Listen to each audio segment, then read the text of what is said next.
Salve Discipuli. All right, we're looking at 1.6 here. The Helvetii have decided to continue with the plan, even though Orgetorix turned out to be quite the jerk. He's all dead now, and they're going to continue with the plan to migrate anyway, give themselves some more space and some more ability to attack people. So it begins with there were only two routes, by means of which routes they were able to exit from home. One route, through the Sequani, narrow and difficult, between the Jura mountain and the Rhone River, where scarcely individual carts were being led. In other words, this is such a narrow pass that carts would have to go in single file. They could not go side by side. So that's really narrow. But a very tall mountain was overhanging, so that very few people were easily able to prevent. In other words, it only takes very few people to defend this pass because you have a tall overhanging mountain and a very narrow path. It's very easy to ambush people there. Okay? Note you got the PPP. Hopefully we remember what that is called. And that, of course, just makes this line a little more memorable. All right, so that's one path. The other, through our province, much easier and blanking on this word, unimpeded. Okay, much easier and unimpeded. This could also be much more unimpeded, because it was, meaning the path was, between the borders of the Helvetians and the Allobroges, who recently had been pacified. Oh, I'm sorry, I lied. Because between the borders of the Helvetians and the Allobroges, who recently had been pacified, the Rhone River flows, and it is crossed, meaning it's possible to cross it, in several places by means of a ford. In other words, on the one hand, you've got this really narrow passage, okay, where you could easily be ambushed. On the other hand, you can go this way that's much easier through the Roman province. And there's the Rhone River where you can cross it at numerous spots because there are a lot of shallow places. Okay, sounds really easy, right? The furthest town of the Allobroges, and very near to the borders of the Helvetians, is the town Geneva. Okay, so he's talking about the town Geneva, which is the farthest town of the Allobroges, and it's very close to the borders of the Helvetians. So this is on the edge of Allobroges territory. From that town, a bridge stretches to the Helvetians, meaning to the Helvetians territory. They thought, meaning the Helvetii, they thought that we got some beautiful parallel structure here, either would persuade the Allobroges, because the Allobroges did not yet seem in good spirit into the Roman people. In other words, did not yet seem in good spirit towards the Roman people. In other words, the Allobroges were not, even though they'd been pacified by the Romans, were not thinking very highly of the Romans, and therefore would be willing to let the Helvetians go. So we had the they thought. So they thought they could either persuade the Allobroges, or they thought that they would compel them by force, so that they, meaning the Allobroges, would allow them, the Helvetians, to go through their own borders. So they figure we got two good options with the Allobroges: either persuade them, because they don't really like the Romans that much in the first place, or overpower them, because we can. So two good ways. With all things having been prepared for the setting out, so here's an adlative absolute, right? Caesar loves these. with all things having been prepared for the setting out, they name a day. Note the DD. Once again, what's that called? On which day all might come together at the shore of the Rhone River. That day was 5 days before the calends of April, in the year when Lucius Piso and Aulus Gabinius were consuls. Okay, so that's the day the Gauls set, or the Helvetians set to meet together.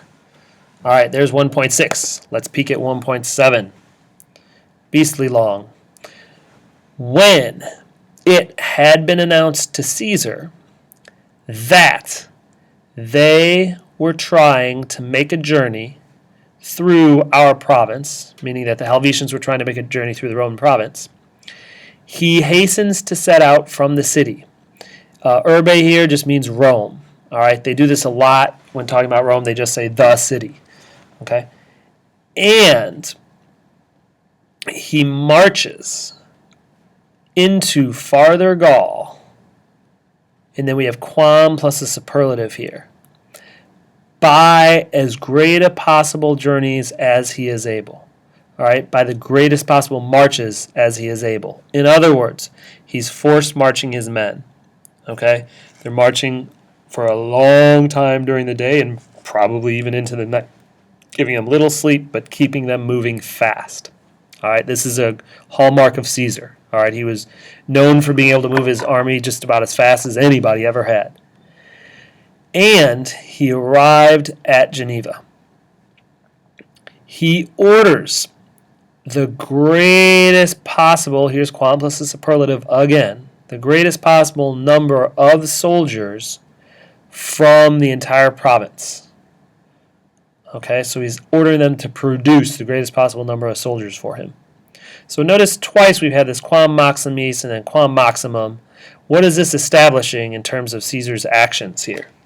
All right, what are we to think about this quam maximus twice in a row here? All right, there was only one legion in farther Gaul. So further Gaul. So because there's only one legion there, he's trying to get a bunch more soldiers together. Then he orders the bridge, which was to Geneva, to be burned. Okay? Note, we've got a bunch of clauses stacked together here without any conjunction. Let's talk about what that rhetorical device is again. And let's talk about why he's using it and what is the effect. All right? Why can't Caesar just put an et in there? We know he's capable of writing that word. All right, moving on. So he's, at any rate, to be clear, what he's done here is he's made sure that that bridge at Geneva that would make it easy for them to pass into the Roman territory, he's making sure it's gone. When the Helvetii were made more certain, meaning were informed about his arrival, meaning Caesar's arrival, they send envoys to him, the most noble men of their city-state, of their tribe, of which embassy Nemeus and Verucloetius held the first place. So these are the two lead guys in this embassy. Who might say, so this could be a relative purpose clause, who would say that that it was in mind for them, meaning they were planning, it was in mind for them to make a journey through the province without any wicked deed. All right, notice the male and factum here, right? Wicked deed. Because they had no other route. They said that they would ask that it be allowed to make it, meaning to make that journey for them, by the will of that guy, by Caesar's will. In other words, they're asking that Caesar allow them to make that journey because it's their only option. Caesar, because he held in memory, in other words, because he remembered that Lucius Cassius, the consul, had been killed, and that the army had been defeated, his army had been defeated by the Helvetians, and that it had been sent under the yoke, he did not think that this must be granted. Or another way to think of it is he thought that this must not be granted. Okay, so he remembers what the Helvetians have done to the Romans like a century or so ago, and so he doesn't want to give them any opportunities now. Okay, so think about this. The Romans had been defeated in the past, pretty distant past, by the Helvetians, and Caesar is now taking a stand. Okay, what does this say about Caesar? Why, what do we think of the fact that he's worried about what happened, like a century ago? Okay.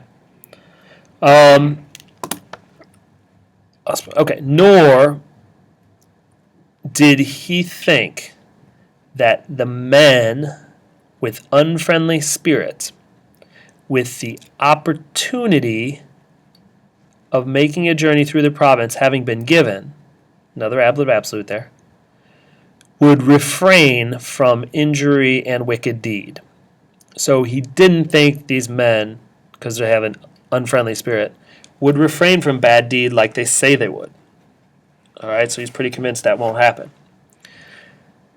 Nevertheless, so that he might be able to intercede some time, all right, so in other words, so that he might be able to stall, essentially, while the soldiers which he had commanded came together, he responded to the envoys that he would take a day for the purpose of deliberating. If they wanted anything, they were to return on the Ides of April. So I just want to make sure you guys understand this, so I'll ask this tomorrow. What does this mean to take a day? Why is Caesar doing this? What's his purpose? And is he being honest? Okay, what are we to think of these tactics? All right, that is all. I'll see you tomorrow. This is probably a longer video, but there's nothing to say about it. Well, later.